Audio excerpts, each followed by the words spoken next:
കാൽപന്ത് കളിയുടെ മനോഹാരിതയിൽ നിന്നും കൗമാരതാരമായ അഷ്മിൽ ഡാനിഷ് യാത്രയായി ഒരുപാട് നല്ല ഓർമ്മകൾ തന്റെ സുഹൃത്തുക്കൾക്കും വീട്ടുകാർക്കും നാടിനും സമ്മാനിച്ച് നിപ്പ ബാധിച്ച് മരണത്തിന് കീഴടങ്ങിയ 14-കാരന്റെ ഓർമ്മയിൽ തേങ്ങുകയാണ് മലപ്പുറം പാണ്ടിക്കാട്ടെ ഗ്രാമം. നല്ല നാളുകൾ ഫുട്ബോളിനൊപ്പം ജീവിച്ച് ആ 14-കാരന്റെ മരണത്തെ ഇനിയും ഉൾക്കൊള്ളാനായിട്ടില്ല നാട്ടുകാർക്കും വീട്ടുകാർക്കും. കോഴിക്കോട് മെഡിക്കൽ കോളേജ് ആശുപത്രി വെന്റിലേറ്ററിൽ അബോധാവസ്ഥയിൽ കഴിയവെയായിരുന്നു 14-കാരന്റെ ദാരുണ മരണം.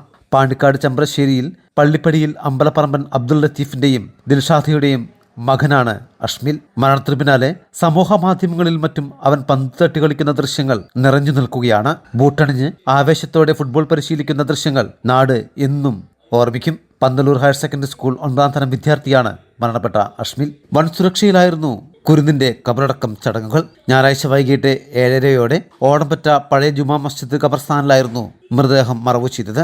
ഇതിനു മുന്നോടിയായി വൻ പോലീസ് സന്നാഹവും ആരോഗ്യ പ്രവർത്തകരും 30ഓളം ട്രോമാ കെയർ വളണ്ടിയർമാരും ഇവിടെ എത്തിയിരുന്നു. മയ്യത്ത് നമസ്കാരത്തിന് കുട്ടിയുടെ വല്യപ്പ അബ്ദുൽ ഖാദർ സൊലാഹിയാണ് നേതൃത്വം നൽകിയത്.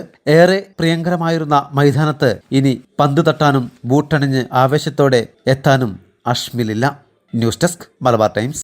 ഇനി മികച്ച ജോലിയും വരുമാനവും നേടാം. അതും 100-ൽ പരം വിദ്യാർത്ഥികൾക്ക് ജോലി നൽകിയ ഗ്ലോബൽ അക്കാദമിയിലൂടെ. വെറും 1 വർഷത്തെ ഏവിയേഷൻ മോണ്ടിസോറി TTC കോഴ്സുകളിലൂടെ ഇന്ത്യയിലും വിദേശത്തും മികച്ച ജോലി സ്വന്തമാക്കാം.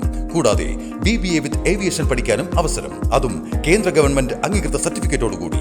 പഠനത്തോടൊപ്പം ഫ്രീ സ്പോക്കൺ ഇംഗ്ലീഷും ട്രെയിനിംഗ് സൗകര്യവും. 2024-25 ബാച്ചിലേക്ക് അഡ്മിഷൻ തുടരുന്നു. കൂടുതൽ വിവരങ്ങൾക്ക് കോൺടാക്ട് 8075764120 79026380001 99466534040.